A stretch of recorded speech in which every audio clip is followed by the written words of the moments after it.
ठीक है, अब हम लोग एक नया एरिया बात करते हैं डिमांड का ही, कि डिमांड कैसे डिसाइड होता है या मांग कैसे निर्धारित होता है। मान लो सपोज कोई भी गुड्स है, ए बी सी डी, कोई भी गुड्स है, एसी ले लो, एक एसी है, एसी का डिमांड कब कितना होगा ये कैसे पता चलेगा। मान लो हम एक प्रोड्यूसर है, उत्पादक है, हम एसी बनाते हैं, हमारे एसी का मांग मार्केट में कितना होगा ये हमको कैसे पता चलेगा। तो इसके लिए हमको देखना होगा कि वो कौन से फैक्टर हैं जो डिमांड को निर्धारित करता है, यानी कि वो डिटरमाइंड फैक्टर पे हम बात करने वाले हैं, या वो निर्धारक कारक पे बात करने वाले हैं जो मांग को प्रभावित करता है। तो निर्धारित करने वाले कारक, निर्धारित करने वाले कारक किस चीज का, मांग का। यानी मांग, यहाँ पे डिमांड है या मांग है, मांग एसी का होगा, कितना होगा, ये सब कैसे निर्धारित होता है। जैसे हमको पेन चाहिए, तो पेन चाहिए तो इस पेन के लिए हम डिमांड करेंगे, इसका क्या शर्त होगा, क्या ये पेन या मार्कर 100 रुपया का होगा तो हम खरीदेंगे, क्या इसका कम दाम हो जाएगा तब खरीदेंगे, या क्या इसके जगह पे कोई दूसरा मार्कर या बेहतर ऑप्शन हमको मिलेगा तब हम इसको खरीदेंगे, क्या मार्कर हमको लगता है कि आने वाले समय में मार्केट में मार्कर का क्राइसिस हो जाएगा तो खरीदेंगे। तो ये सारे कई ऐसे फैक्टर हैं जिससे कोई भी डिमांड निर्धारित होता है या मांग निर्धारित होता है कि बाजार से वस्तु को खरीदा जाएगा कि नहीं खरीदा जाएगा। तो आज का हमारा टॉपिक है वो कारक जो मांग को प्रभावित करता है या मांग को निर्धारित करता है। उसमें हम एक एक पॉइंट को देखते हैं, और यहाँ पे एग्जाम्पल है एसी का, एयर कंडीशन का, आपके सामने देखते हैं कैसे क्या क्या कारक है। तो कारक नंबर 1 या फैक्टर नंबर 1 जो एसी खरीदने के लिए हमें प्रेरित भी करेगा और हतोत्साहित भी करेगा कि हम एसी खरीदेंगे कि नहीं खरीदेंगे। सबसे पहला कारक होता है वस्तु की कीमत, प्राइस ऑफ गुड्स। वस्तु की कीमत आपको पता ही है कि मांग का जो नियम है, जो पिछले क्लास में हम लोग देख चुके हैं, उसमें क्लियर हम लोग बात किए थे कि किसी भी वस्तु की मांग तब बढ़ जाती है जब उसकी कीमत गिर जाती है। यानी कि कीमत और मांग के बीच इनवर्स रिलेशन होता है, प्रतिलोम संबंध होता है। किसी वस्तु की कीमत अगर ज्यादा होगा तो डिमांड या मांग कम हो जाएगा, अगर कीमत कम हो गया तो डिमांड हाई हो जाएगा। ये डिमांड का फंडामेंटल रूल है या नियम है मांग का। तो स्वाभाविक है कि अगर एसी का कीमत अगर बढ़ जाता है, इंक्रीज हो जाता है,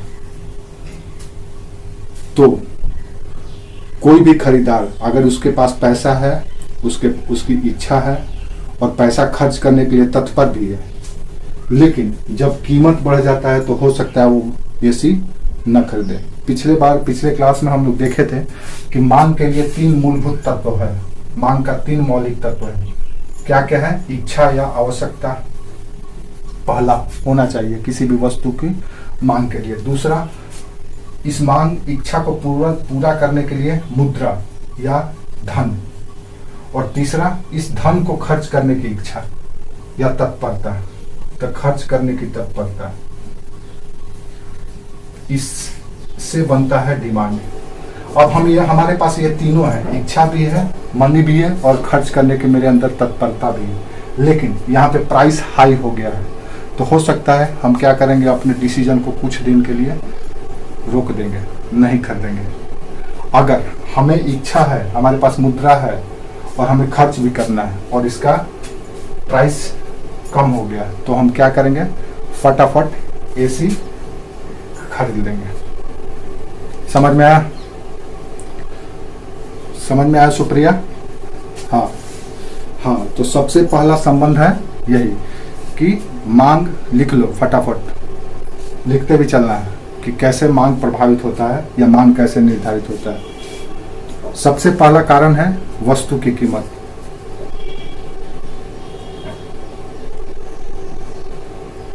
वस्तु की कीमत और मांग के बीच प्रतिलोम या इनवर्स रिलेशन होता है, प्रतिलोम संबंध होता है। वस्तु की कीमत और मांग के बीच प्रतिलोम या इनवर्स रिलेशन होता है।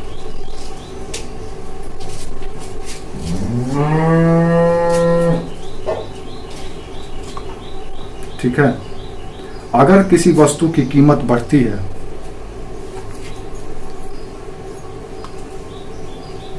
तो उसका मांग घट जाता है। अगर किसी वस्तु की कीमत बढ़ती है तो उसका मांग घट जाता है।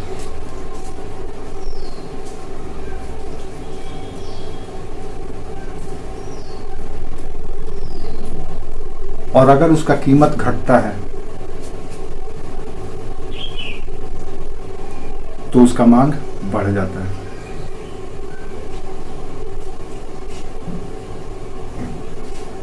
यह संबंध जो प्रतिलोम संबंध है, यह संबंध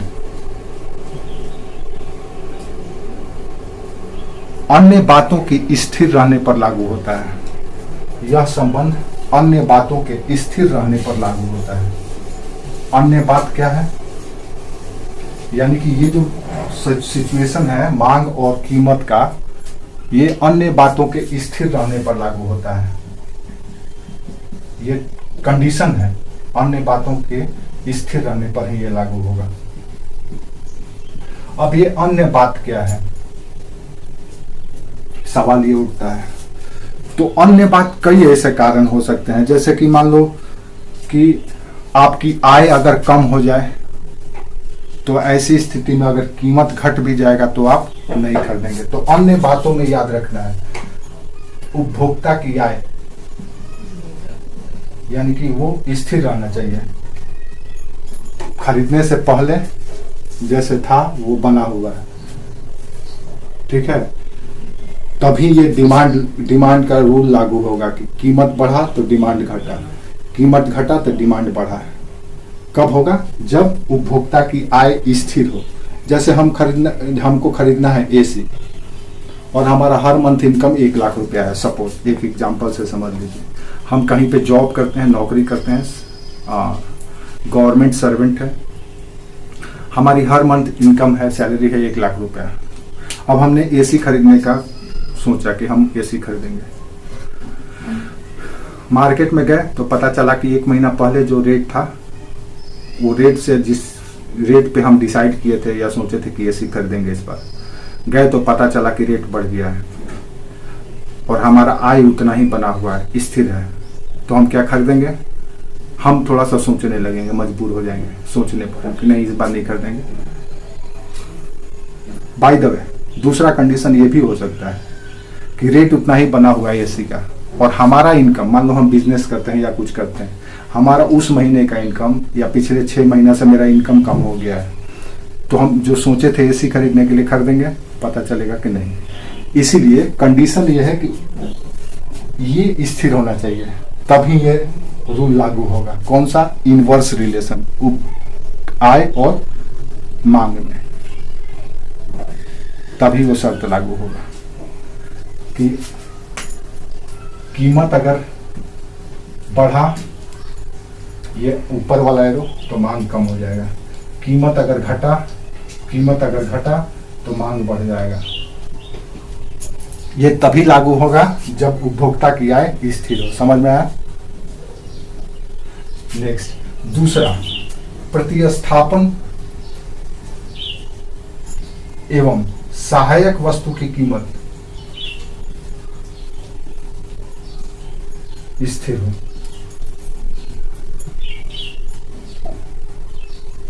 अब ये सहायक वस्तु की कीमत स्थिर हो या पूरक वस्तु, सहायक वस्तु की जगह पे पूरक वस्तु कर दीजिए, पूरक वस्तु की कीमत स्थिर हो। तभी एक कंडीशन लागू होगा मांग का, कि आय से मांग प्रभावित होता है। तब जब ये दोनों भी स्थिर हो, प्रतिस्थापन वस्तु और पूरक वस्तु। अब ये प्रतिस्थापन वस्तु और पूरक वस्तु क्या है? जैसे प्रतिस्थापन वस्तु का मतलब यह है कि आप मान लीजिए कि चाय भी पीते हैं और कॉफी भी पीते हैं, तो जब दोनों का प्राइस या कीमत कांस्टेंट रहता है, स्थिर रहता है, तब आपको जो पसंद है आप वो पीते हैं। मान लो चाय मिलता है 10 रुपए कप और कॉफी मिल रहा है 20 रुपए, ठीक है। अब आप इस रेट पे चाय भी कभी कभी पीते थे और कभी कभी कॉफी भी पीते थे। अगर आपको चाय नहीं मिलता था तो आप क्या करते थे? चाय नहीं मिलता था तो वहां पे कॉफी पी लेते थे। क्लियर है? आप कल्पना कीजिए, यानी ये प्रतिस्थापन हो गया। कल्पना कीजिए कि अगर इसका प्राइस बढ़ गया, इसका प्राइस बढ़ गया, 15 रुपया हो गया, तो ऐसी स्थिति में आप क्या करेंगे? आप ज्यादा कोशिश करेंगे आप कॉफी पिएंगे, बिल्कुल पिएंगे, क्योंकि 5 रुपया का ही अंतर है, ज्यादा का अंतर नहीं है।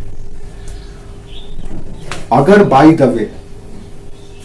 द वे इसका भी दाम बढ़ गया, ये 30 रुपया हो गया और ये 15 रुपया हो गया, दोनों का दाम बढ़ने से या एक का किसी का दाम बढ़ने से वहां पे आपको निर्धारित करने के लिए सोचना पड़ेगा कि आप क्या पिए, चाय पिए कि कॉफी पिए। ऐसा है?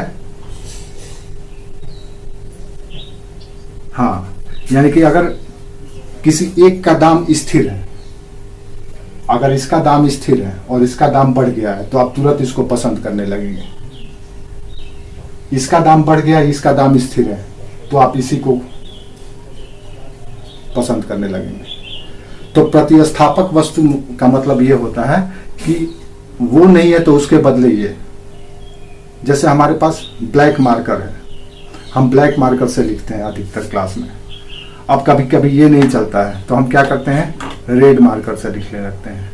तो ये क्या हो गया? प्रतिस्थापक वस्तु। समझ में आया? चाय नहीं मिलेगा, हाँ, उसके बदले चाय नहीं मिला, उसके बदले कॉफी। दूध नहीं मिला, उसके बदले दही। तो किसी वस्तु का कीमत पर या किसी वस्तु के मांग पर, मांग का नियम कि कीमत बढ़ेगा तो उसका मांग कम हो जाएगा और कीमत घटेगा तो उसका मांग बढ़ जाएगा। ये तभी लागू होगा जब प्रतिस्थापक वस्तु का कीमत भी स्थिर हो।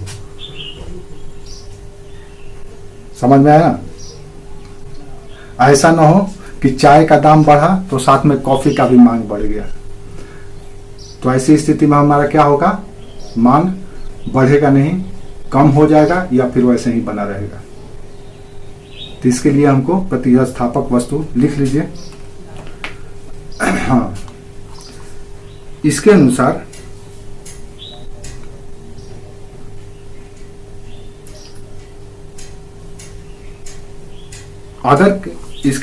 अगर किसी वस्तु की कीमत बढ़ती है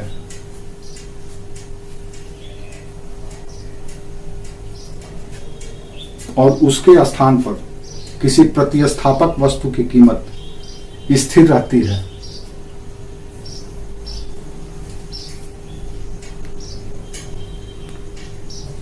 तो पहले वस्तु की मांग कम हो जाएगी,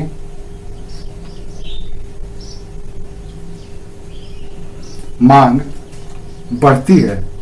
जैसे उदाहरण स्वरूप कॉफी की मांग बढ़ती है या कॉफी की कीमत बढ़ती है।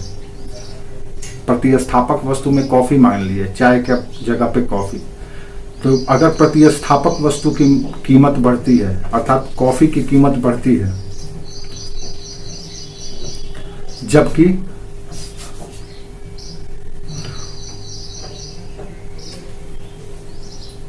जबकि प्राथमिक वस्तु अर्थात चाय की कीमत स्थिर रहती है, जबकि प्राथमिक वस्तु या चाय की कीमत स्थिर रहती है। तो लोग चाय की मांग बढ़ा देंगे और कॉफी की मांग कम हो जाएगी। समझ में आया? तो मांग का नियम वहीं पे लागू होगा जहां पे प्रतिस्थापन या प्रतिस्थापक वस्तु की कीमत भी स्थिर हो। यानी कहने का मतलब ये है कि एक उदाहरण से देख, एक ऐसे समझ लीजिए कि मान लीजिए हमको इस चाय और कॉफी दो चीज में से हम रेगुलर चाय पीते थे, तो चाय हम 10 रुपए ही पीते थे और कॉफी था 20 रुपए। अब पता चला कि चाय का कीमत बढ़ गया है, 15 हो गया, तो स्वाभाविक है कि इसका डिमांड कम हो जाएगा। कब कम होगा? जब इसका कीमत, कॉफी का कीमत वैसे ही बना रहे। नहीं तो लोग क्या करेंगे, स्विच कर जाएंगे, चाय के जगह पे कॉफी पीने लगेंगे, स्विच कर जाएंगे ना, तभी इसका डिमांड कम हो जाएगा। लेकिन पता चला कि कॉफी का भी बढ़ गया, ये भी 30 रुपये हो गया, तो वैसी स्थिति में इसका डिमांड कम होगा? पता चलेगा नहीं, वैसे ही बना रहेगा। या तो लोग मजबूरी, अगर पीने का उनका मजबूरी है तो वही पिएंगे, ये नहीं पिएंगे क्योंकि इसका भी दाम बढ़ गया है। लेकिन अगर इसका दाम स्थिर है, इसका दाम बढ़ा है, तो इसकी मांग कम हो जाएगी क्योंकि कीमत बढ़ गया है। तो ये मांग का नियम कि कीमत बढ़ने से मांग कम हो जाता है, ये तभी लागू होगा जब प्रतिस्थापक वस्तु का कीमत स्थिर हो। समझ में आया? मान लीजिए हम हफ्ते में 10 कप कॉफी पीते थे और 2 कप और 10 कप चाय पीते थे और 2 कप कॉफी पीते थे। अब कॉफी का दाम बढ़ गया, 20 के जगह 25 हो गया, चाय का दाम नहीं बढ़ा, वैसे ही है। तो क्या करेंगे हम? अब ये जो पीते थे ये भी बंद कर देंगे, अब इसके जगह पर 12 कप चाय ही हम पीने लगेंगे क्योंकि इसका कीमत स्थिर बना हुआ है और प्रतिस्थापक वस्तु का कीमत बढ़ गया है। समझ में आया? लेकिन जैसे ही इसका कीमत बढ़ेगा, अगर चाय का कीमत बढ़ गया और इसका कीमत वैसे ही बना हुआ है, तो लोग इस पे ध्यान देने लगेंगे कि चलो भाई कॉफी पीते हैं। तो मांग के नियम लागू होने के लिए दूसरा शर्त यह है कि प्रतिस्थापन वस्तु का कीमत स्थिर बना रहे, तभी रूल ऑफ डिमांड लागू होगा कि कीमत बढ़ने से मांग घटता है और कीमत घटने से मांग बढ़ता है। क्लियर है? ये शर्त है, ये कंडीशन है। समझ में आया? ठीक है। नेक्स्ट शर्त है इसका, पूरक वस्तु की कीमत भी स्थिर हो। यानी मांग का नियम कि कीमत बढ़ने से मांग घटता है और कीमत घटने से मांग बढ़ता है, तभी लागू होगा जब पूरक वस्तु का या सप्लीमेंट्री गुड्स का प्राइस भी कांस्टेंट हो, स्थिर हो। क्या अब पूरक वस्तु क्या होता है? तो जैसे मान लो एक एग्जांपल से, अगर मान लो पेट्रोल का दाम बढ़ गया, सपोज पेट्रोल का दाम बढ़ गया, इसका प्राइस हाइक हो गया, तो क्या मोटरसाइकिल का मांग बढ़ेगा? नहीं बढ़ेगा, घट जाएगा क्योंकि इसके बगैर ये चलेगा ही नहीं। ठीक है। मान लो बॉल का, क्रिकेट के गेंद का दाम बढ़ गया है, गेंद का दाम, कीमत बढ़ गया है, तो लोग बल्ला खरीदना पसंद करेंगे? पता चलेगा नहीं, कम खरीदने लगेंगे। क्यों? क्योंकि पूरक वस्तु, कॉम्प्लीमेंट्री गुड्स का प्राइस हाइक होने से मूल वस्तु का कीमत मांग कम हो जाता है। तो ये मांग का नियम तभी लागू होगा जब पूरक वस्तु, कॉम्प्लीमेंट्री गुड्स का प्राइस भी स्थिर रहे। यानी कि पेट्रोल का कीमत 100 रुपये है और मोटरसाइकिल का कीमत 1 लाख है। अब पता चला हम फिक्स आय वाले व्यक्ति हैं, 1 लाख रुपया महीना है, हम 3 महीना पहले सोचे थे कि हम मोटरसाइकिल खरीदेंगे, आज हम गए मार्केट में खरीदने के लिए, तब पता चला इसका दाम बढ़ गया है। किस चीज़ का भाई? तो मोटरसाइकिल का दाम बढ़ गया है। तो हम खरीदेंगे? नहीं खरीदेंगे, नहीं खरीदेंगे। अगर मान लो पता चला ये ऐसा ही है, लेकिन पेट्रोल का दाम बढ़ गया है, पूरक वस्तु का दाम बढ़ गया है, तो भी हम हिचकिचाएंगे, हिचकिचाएंगे कि भाई इसके बगैर तो ये चलेगा नहीं। तो जब पूरक वस्तु का दाम बढ़ जाएगा तो इसका डिमांड कम हो जाएगा। अगर पूरक वस्तु का दाम कांस्टेंट रहे, स्थिर रहे, तो मूल वस्तु और मूल वस्तु का भी प्राइस स्थिर रहे, तभी मांग इसका बना रहेगा। अगर मूल वस्तु का दाम बढ़ गया और पूरक वस्तु का दाम ऐसे ही बना रहे, तो क्या होगा? तो अब यहाँ पे रूल ऑफ डिमांड लागू हो जाएगा, मांग का नियम। अगर 1 लाख के जगह 1,20,000 हो गया, अब यहाँ पे प्राइस बढ़ा तो इसका डिमांड कम हो जाएगा। लेकिन कंडीशन यह है कि पूरक वस्तु का कीमत स्थिर रहना चाहिए, ठीक है? तब rule of law, rule of demand लागू हो जाएगा कि मांग बढ़ने से इसका कीमत बढ़ने से इसका मांग कम हो जाता है। इसका कीमत बढ़ गया, पूरक वस्तु ऐसे ही है जैसे 100 रुपये था, तो इसका कीमत बढ़ने से इसका मांग कम हो जाएगा। अगर इसका कीमत घट गया और पूरक वस्तु भी वैसे ही है, 100 रुपये है, ये 1 लाख के जगह 90,000 में मिल रहा है, तो वैसी स्थिति में क्या होगा? इसका डिमांड बढ़ जाएगा। ये कहता है मांग का नियम कि पूरक वस्तु का कीमत स्थिर होना चाहिए, तभी रूल ऑफ डिमांड लागू होगा कि कीमत बढ़ने से मांग घट जाएगा, कीमत घटने से मांग बढ़ जाएगा। समझ में आया?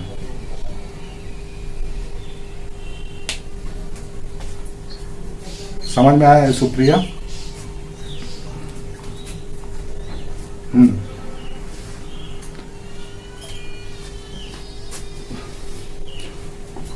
तो अन्य बातों के स्थिर रहने पर, तो अन्य बात स्थिर रहने यानी उपभोक्ता की आय स्थिर है, और ऐसी स्थिति में अगर वस्तु की कीमत बढ़ जाती है तो उसका मांग कम हो जाएगा।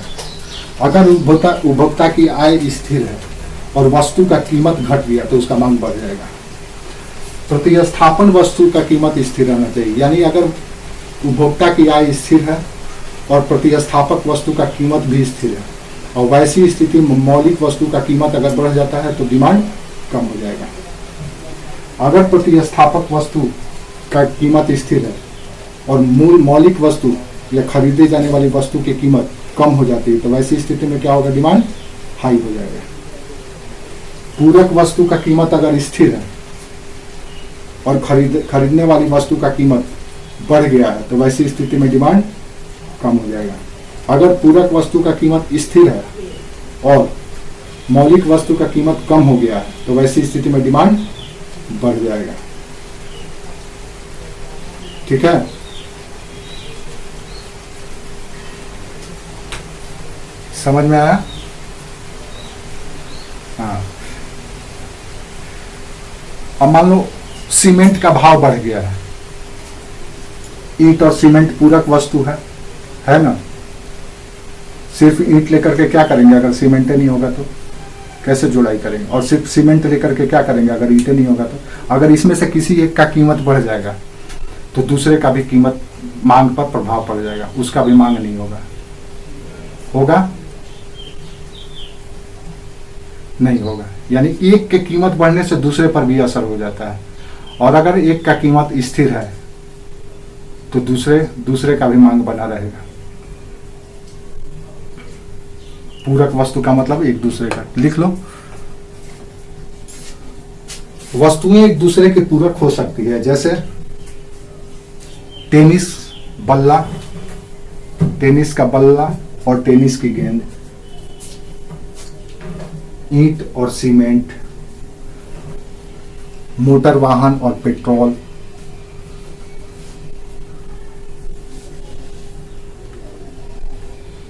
मांग के नियम के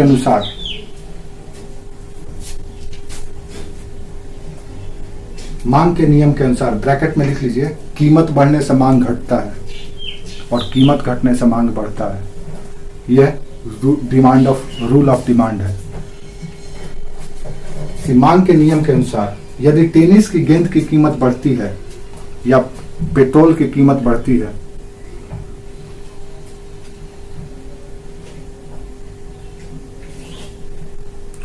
तो पेट्रोल और टेनिस की गेंद की मांग तो कम होगी ही, साथ ही तो पेट्रोल एवं टेनिस के गेंद की मांग तो कम होगी ही, साथ ही टेनिस का बल्ला और मोटरसाइकिल या कार की मांग भी या वाहन की मांग भी कम हो जाएगी।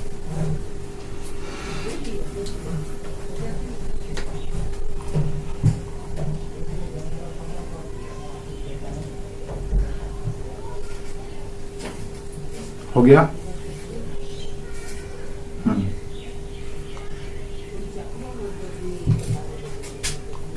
क्या बोल रही हो सुप्रिया? क्या सुप्रिया कुछ बोल रही हो?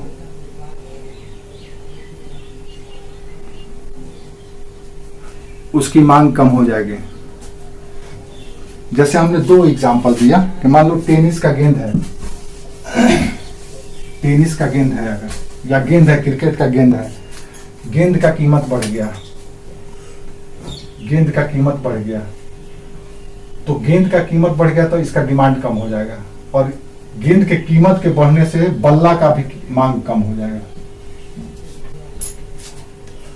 एक के कीमत बढ़ा तो दूसरा का भी मांग कम हो जाएगा और पहले का भी कम हो जाएगा, क्योंकि ये एक दूसरे का पूरक है। सपोज मार्केट में सीमेंट का दाम बढ़ गया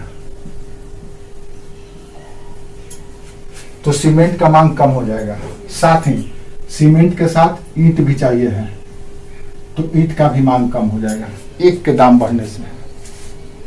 इसका मांग नहीं, कीमत नहीं भी बढ़ेगा तो भी इसका डिमांड कम हो जाएगा। क्या करेंगे सिर्फ ईंट लेकर के? सीमेंट ही नहीं है तो महंगा है सीमेंट। समझ में आया? हाँ, यानी कि एक के कीमत के बढ़ने से, पूरक वस्तु में एक के कीमत के बढ़ने से दूसरे का भी मांग कम हो जाता है और पहले वाला का तो होता ही होता है। पेट्रोल का दाम बढ़ गया, सपोज पेट्रोल का दाम हमने बढ़ा दिया, अब इसकी मांग कम हो जाएगी। अब पेट्रोल की कीमत बढ़ने से, इसकी मांग कम होने से अब लोग मोटरसाइकिल भी नहीं खरीदेंगे क्योंकि पेट्रोल महंगा है, इसकी भी मांग कम हो जाएगी। नहीं हो जाएगी? हो जाएगा कि नहीं? तो रूल ऑफ डिमांड ये कहता है कि पूरक वस्तु का कीमत स्थिर रहना चाहिए, तभी रूल ऑफ डिमांड लागू होता है कि कीमत बढ़ने से मांग घटता है और कीमत बढ़ने से मांग घटता है और कीमत घटने से मांग बढ़ता है। थोड़ा सा 2 मिनट का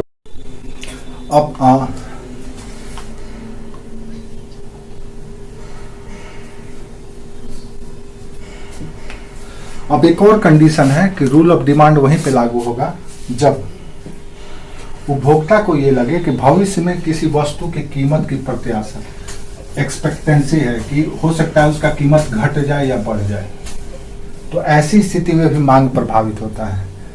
तो नेक्स्ट कंडीशन है इसी में कि भविष्य में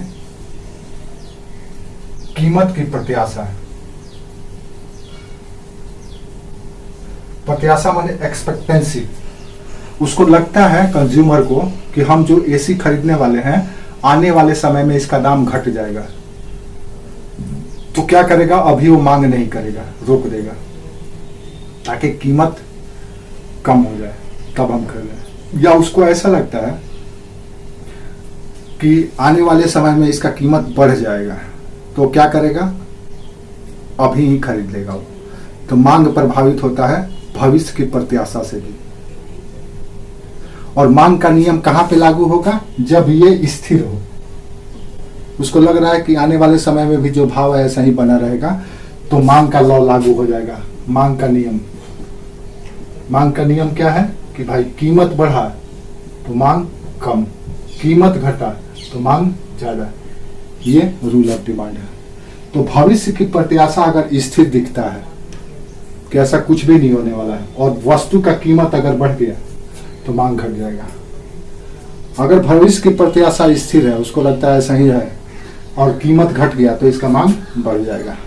तो ये शर्त है मांग के नियम का कि वस्तु की कीमत से मांग बढ़ता है, वस्तु की कीमत बढ़ने से मांग घटता है और घटने से मांग बढ़ता है। तब जब ये सब कुछ कांस्टेंट हो, स्थिर हो, उपभोक्ता की आय, प्रतिस्थापन वस्तु, पूरक वस्तु की कीमत, भविष्य की प्रत्याशा और एक और चीज आखिरी, उपभोक्ता की पसंद या रुचि, ये भी डिसाइड करता है कि मांग बढ़ेगा कि घटेगा।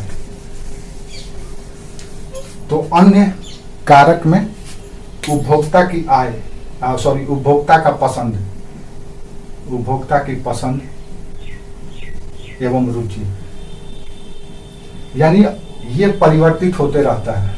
आज हमको नोकिया, आज हमको N70 पसंद है तो कल हो सकता है N72 पसंद आ जाए। अगर मान लो N70 हमको आज पसंद है और कल हमारा पसंद चेंज हो गया तो N70 का दाम कम भी हो जाएगा तो भी हम N70 नहीं खरीदेंगे, क्योंकि हमारा पसंद ही बदल गया। तो रूल ऑफ लॉ वहीं लागू होगा जब आपका पसंद भी स्थिर हो, रुचि आपका कांस्टेंट हो। अगर पसंद बदल जाएगा तो कोई सस्ता में भी आपको देगा तो आप नहीं खरीदेंगे। जैसे आज अगर कोई बेसिक जो फोन था नोकिया 1100 या वो सब जो पहले फोन चलता था, उसको 500 रुपया में भी अगर कोई देगा तो आप नहीं खरीदना पसंद करेंगे, क्योंकि अब आपका वो पसंद ही नहीं है, अब आपको स्मार्टफोन चाहिए। तो कीमत कम होगा तो लोग, कोई जरूरी नहीं है कि मांग उसका बढ़ा देंगे अगर उनकी पसंद बदल गई है तो। बात सही है। और अगर आपका पसंद कोई चीज बहुत है और उसका कीमत बढ़ भी गया है तो भी आप उसको लेंगे। जैसे फॉर एग्जाम्पल एकदम व्यवहारिक उदाहरण दे रहे हैं। आप देखिएगा जब लड़की वाला अपने विवाह करने के लिए लड़की का निकलता है तो वो ये सोच करके जाता है कि हम किसी गवर्नमेंट जॉब वाले लड़के से विवाह करेंगे और अपना बजट डिसाइड करके रखता है कि हम 10 लाख रुपए तक खर्च करेंगे। लेकिन जाता है तो पता चलता है कि वहां पे कोई PCS अधिकारी लड़का है और उसके शादी करने में इसको 25 से 30 लाख का खर्च आएगा। अब वहां पे इसका टेस्ट बदल जाता है, उसको लगता है कि नहीं अब हम इसी लड़के से अपने लड़की का विवाह संपन्न कराएंगे। तो वहां पे अब वो खर्च नहीं देखता है, वो 25-30 लाख रुपया यानी 20 लाख रुपया अतिरिक्त कर्ज लेकर के भी अपनी पसंद को पूरा करता है। यानी कीमत बढ़ा फिर भी मांग उसका पूरा हुआ, तो वहां पे रूल ऑफ डिमांड फेल हो जाता है। अगर आपका पसंद, कहा जाता है किसी चीज पे अगर आपका आ गया कि हमको ये चीज चाहिए तो फिर उसके लिए आप कुछ भी कर सकते हैं, फिर वहां पे उसका कीमत नहीं आंकते। तो रूल ऑफ डिमांड वही लागू होगा जब उपभोक्ता की पसंद और रुचि भी स्थिर। अगर उपभोक्ता की पसंद और रुचि स्थिर है, मान लो हमारा पसंद फिक्स है कि हमको N70 लेना है फोन, N70 हमको फोन लेना है, मेरा पसंद हम पहले से ही डिसाइडेड है। अब N70 का कीमत अगर घट गया तो हम इसका डिमांड बढ़ा देंगे, एक की जगह हो सकता है किसी दूसरे को भी खरीदवा लें। और बाई द वे अगर कीमत इसका बढ़ गया और मेरा पसंद वही है तो हम हो सकता है लें या नहीं भी लें, मांग कम हो सकता है। कोई लेने वाला भी होगा तो उसको भी कहेंगे यार मतलब दाम इसका बढ़ गया। पसंद अगर स्थिर है तो या रुचि स्थिर है तो। लेकिन अगर पसंद बदल जाएगा कि नहीं दूसरा लेना है तो फिर इसका अगर कीमत भी कम हो जाएगा तो भी कोई डिमांड नहीं करेगा। समझ में आया? हाँ, तो कुल मिला जुला करके मांग का नियम में क्या लागू होता है? मांग का नियम का पहला शर्त है, या कोई भी मांग को प्रभावित करने वाला पहला शर्त क्या है? वस्तु की स्वयं की कीमत। कब? जब अन्य बात स्थिर रहे। कौन कौन सी अन्य बात? उपभोक्ता की आय, प्रतिस्थापन और पूरक वस्तु की कीमत, भविष्य में कीमत की प्रत्याशा, उपभोक्ता की पसंद एवं रुचि और ये 4 चीज समझ में आया। अगर ये 4 चीज स्थिर है तो वस्तु की कीमत बढ़ने पर उसका मांग कम हो जाएगा और कीमत घटने पर उसका मांग बढ़ जाएगा। सुप्रिया,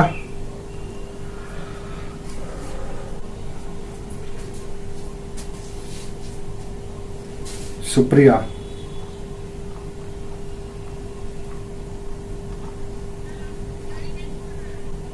क्या नहीं हो रहा? अच्छा, तो दिखाई सुनाई नहीं दे रहा? कुछ भी दिखाई सुनाई नहीं दे रहा आपको?